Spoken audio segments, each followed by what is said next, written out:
Salut à toi et bienvenue sur le podcast Axe Open, le podcast qui parle développement et nouvelles technologies. Le tout réalisé par une bande de techos. Allez, c'est parti. That's when I decided to hack you.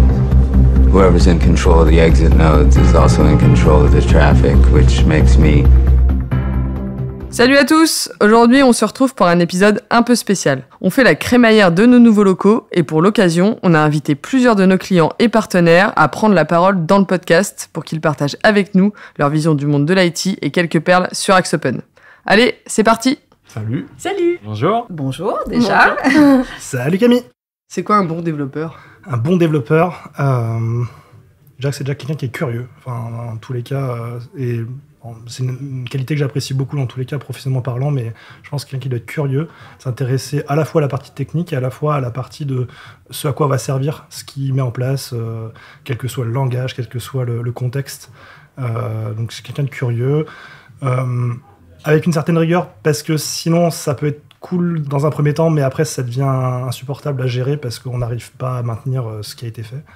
Mais voilà, je dirais la curiosité et la passion aussi. C'est quelqu'un qui est passionné par ce qu'il fait, parce que du coup ça permet vraiment d'aller au bout des problématiques qui peuvent parfois être un petit peu difficiles, qu'on a à gérer tous les jours. Alors, je pense que le métier de développeur, c'est un peu le choc des mondes, c'est-à-dire c'est des profils qui sont techniques, et la difficulté, c'est d'arriver à rendre existant un métier d'un client qui est quelque chose de très fonctionnel, et au travers de lignes de code qui reste quelque chose de très binaire. Et c'est assez marrant, je trouve, de cette rencontre, et je pense qu'un bon développeur, c'est quelqu'un qui arrive à comprendre le métier de son client. Parce qu'on peut se faire plaisir en développement, hein. On peut faire des trucs. Faire tout ce que tu veux. Mais le nerf de la guerre, je pense que c'est quand même de comprendre le métier de son client. Ça dépend, mais on s'aime pas trop avec les devs. C'est un peu la guerre. Mais un bon développeur, c'est quelqu'un qui réfléchit à la manière un peu optimale de faire son truc et qui écoute les autres métiers. Un projet informatique qui est réussi, c'est quoi ? Alors, il n'est pas forcément exactement à l'heure, parce que c'est pas forcément le fort des projets informatiques, même si on essaie de faire des choses qui sortent quand même bien à l'heure. Je dirais que c'est un projet dont on peut être fier, en fait, dont on est fier de ce qu'on a fait. Donc ça, c'est une première chose, mais parfois, en tant que développeur, on peut être fier de ce qu'on a fait, alors que le client n'est pas forcément content. Mais c'est à la fois qu'il y a on est fier de ce qu'on a fait, et en plus, le client est content et nous remercie. Et moi, je me souviens d'une cliente qui m'a dit, tu sais, Thibaut, en gros, vous m'avez tellement apporté qu'en fait... ce que je vous paye par rapport à ce que vous m'avez donné, c'est rien, quoi. Et quant à ça, en fait, c'était juste le beau heureux, cadeau quoi. du monde, quoi. C'est clair. Et ça dépend de quelle casquette j'ai, parce que du coup, j'ai différentes casquettes, t'auras compris. Je vais plutôt prendre la casquette UX quand même, et je dirais que c'est quand t'as un site, il répond vraiment aux besoins et aux attentes des utilisateurs. Si ça répond pas à ça, ça sert à rien d'avoir un site. Il peut être beau, il peut être hyper performant. S'il répond pas aux besoins, ça marche pas. Est-ce que tu peux me raconter ton premier projet informatique ? Ouais, mon premier projet informatique, c'était pendant mes études de graphisme, je pense, parce que je suis graphiste de formation à la base. Et du coup, on a été initié un peu au code et à WordPress notamment. Et j'ai bien aimé, c'est pour ça que je fais aussi pas mal de ça aujourd'hui dans mon métier en étant indépendant. Et je pense que c'était un vieux blog un peu pourri ou un portfolio un peu pourri, juste pour me faire la main. Mon premier code, j'étais en seconde. Et je commençais tout juste à me dire, ouais, ça pourrait être intéressant de faire de l'informatique et tout. Je commençais tout juste à voir ça de loin, à me dire, ça a l'air cool. Et du coup, j'avais fait mes petits programmes. J'avais suivi les tutos de Open Classroom, qui à l'époque s'appelait encore le site du zéro. Et j'avais fait mon petit menu McDo en suivant les petits tutos. Et j'avais adoré. Et du coup, j'ai voulu aller dans l'informatique. Donc, t'es dans l'informatique. Et oui. Personne n'est parfait. Thibaut, du coup, est-ce que tu peux me raconter quel est ton projet informatique, celui qui t'a le plus marqué ? Alors, clairement, celui qui m'a le plus marqué, je suis un des premiers d'Axe Open. J'étais encore chez Axe Open à cette période-là, et c'était à Grenoble. On mettait en place un logiciel de gestion de projet pour EDF, pour gérer la maintenance des barrages. Et ce qui était cool, c'est surtout l'aspect humain, parce qu'en fait, on était tous en déplacement. On se faisait des restos, on bossait tous ensemble la journée, on envoyait du lourd, mais... Voilà, on avait ce côté humain qui était top. Et on était tous un peu loin de chez nous, donc il y avait un peu ce lien qui se créait, donc c'était vraiment, vraiment très chouette. T'avais une bonne cohésion du coup d'équipe.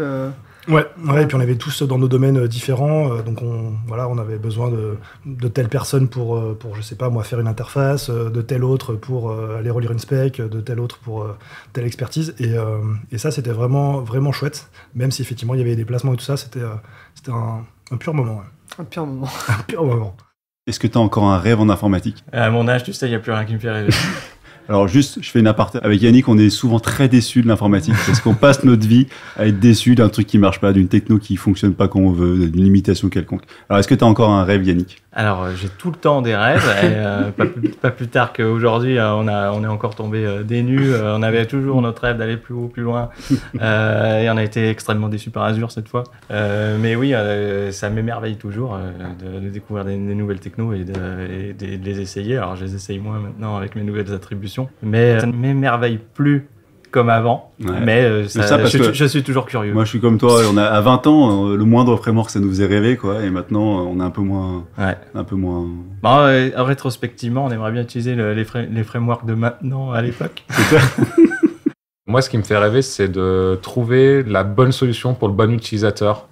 C'est toujours ce qui m'a fait plaisir, c'est moi de développer le bon outil qui rend service en fait.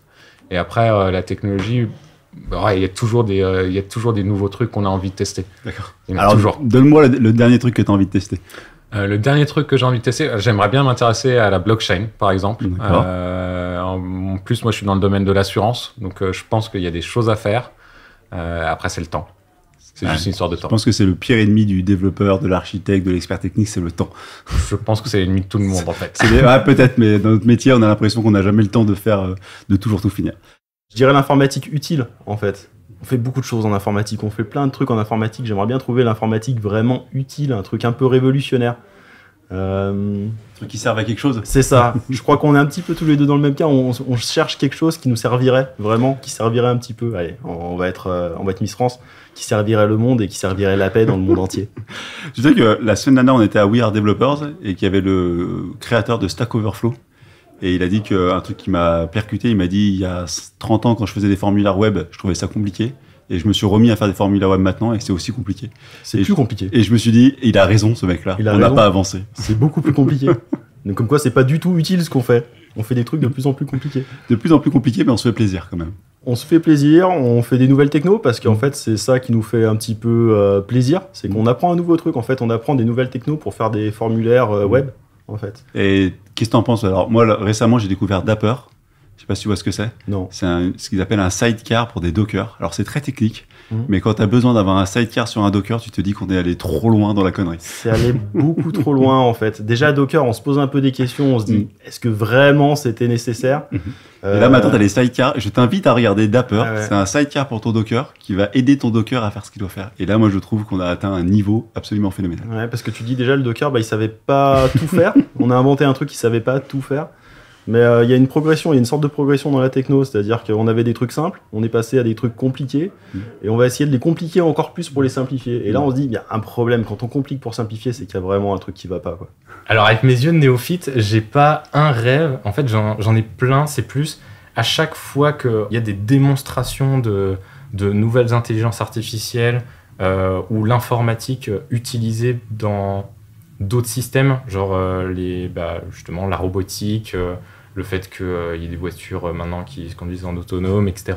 Et surtout dans l'aérospatial, qui me passionne. À chaque fois, je suis surpris. En fait, c'est ça que j'attends des avancées technologiques, et notamment de l'informatique qui avance à une vitesse pas possible. C'est toujours me surprendre et toujours me dire, mais jusqu'où on va aller? Et personnellement, je suis pas du tout inquiet un jour, l'informatique, on ne contrôlera plus, ou les intelligences artificielles nous contrôleront, ou quoi que ce soit. Je suis plus dans un truc réaliste comment on utilisera ces outils. Il y aura toujours des codeurs. Mais oui, il y aura toujours des codeurs, on aura toujours besoin, parce que même si on fait des trucs autonomes, il faut bien que des gens programment ces trucs autonomes et les utilisent et les contrôlent. Peu importe ce qu'on arrive à automatiser, il y aura toujours besoin de gens pour contrôler ce qu'il y a autour. Et tout ce qu'on automatise, ça crée juste des emplois différents à chaque fois et des technologies différentes. Ce qu'on maîtrise, on l'entretient et on développe autre chose. Il n'y a pas un moment où on se dira, ça y est, on a fini, on on est arrivé à la fin du jeu et on a fini par tout comprendre et tout coder. Ça arrivera jamais. Donc tu restes enthousiaste. Ah ouais, tout le temps. La manière dont je l'interprète, c'est plutôt en mode comment est-ce que je me vois plus tard, enfin où est-ce que j'aimerais être genre dans 10 ans par exemple. Enfin, c'est ce qui pour moi correspond le plus à qu'est-ce que serait mon rêve informatique. Et je pense que là où pour moi ce qui serait le cas, c'est vraiment de faire un truc qui me plaît dans l'informatique, du coup dans une entreprise qui est cool, avec des gens avec qui je me sens bien, parce qu'en fait pour moi c'est hyper important de bien me sentir avec les gens avec qui je suis autour et de pas me sentir tout le temps sous pression et tout ça. C'est aussi pour ça d'ailleurs que j'ai choisi Axe Open, hein, c'est parce que je veux vraiment me sentir bien avec les gens que je vois quotidiennement finalement. Et c'est surtout ça en fait qui compte pour moi et mon rêve informatique du coup. C'est de pouvoir faire de l'informatique avec des gens avec qui je me sens bien. Est-ce que tu peux décrire Axe Open en quelques mots? Axe Open. Je sais que c'est ta boîte de cœur. Je vais te dire que bah oui, c'est le premier truc que je vais dire. C'est un peu ma boîte de cœur. C'est un peu aussi mon bébé comme le tien parce que je l'ai vu grandir. J'ai contribué à le faire grandir. Je suis hyper fier de voir où Axe Open est arrivé maintenant. Je pense qu'on... Alors je dis on parce que je suis encore un petit peu... toujours partie de la maison. Toujours un peu partie de la maison.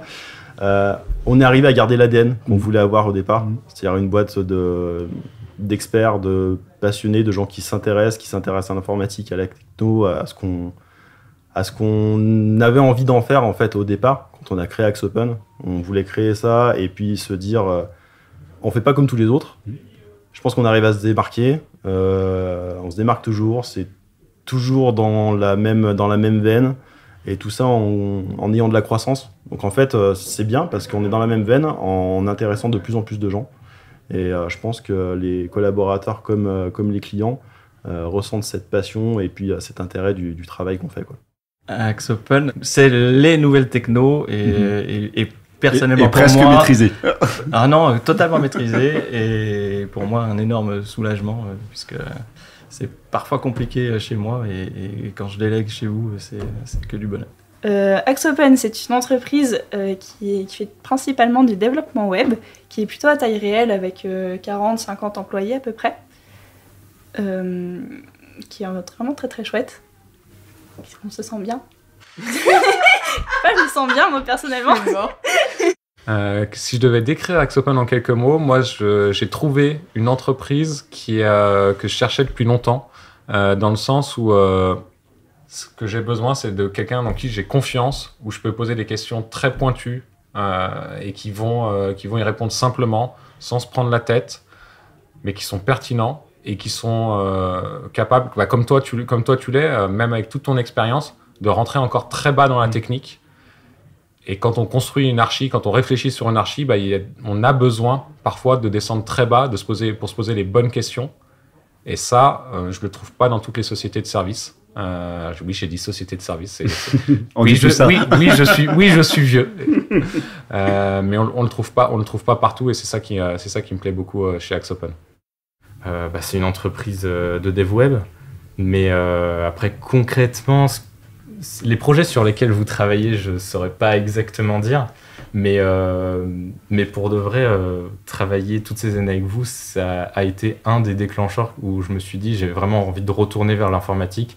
Et le fait de monter ces podcasts et du coup de bien les écouter et analyser bien plus que n'importe qui de votre auditoire, parce que je crois que personne n'écoute vos podcasts 3 fois. Tu sais pas ça, tu sais pas. Ah bah peut-être. La maman de Camille, peut-être qu'elle l'écoute plusieurs fois d'affilée. Si quelqu'un a entendu plus d'épisodes que moi, franchement, j'ai hâte de le rencontrer. Mais du coup, il y a beaucoup de choses dont vous parlez qui m'intéressaient et que je comprenais pas. Du coup, je suis allé me renseigner et du coup, j'ai appris énormément de choses dans l'informatique. Et c'est ça qui m'a dit, vas-y, retourne coder, quoi. Et ben, tu sais quoi, je pense que de toutes les interviews que j'ai fait aujourd'hui, c'est la plus sympa parce que si notre podcast a pu convertir une seule personne et lui donner envie de faire de l'informatique, je pense qu'on a réussi notre objectif. Et merci. Vous l'avez réussi parce que ça m'a convaincu. Merci Maxime. Merci à toi.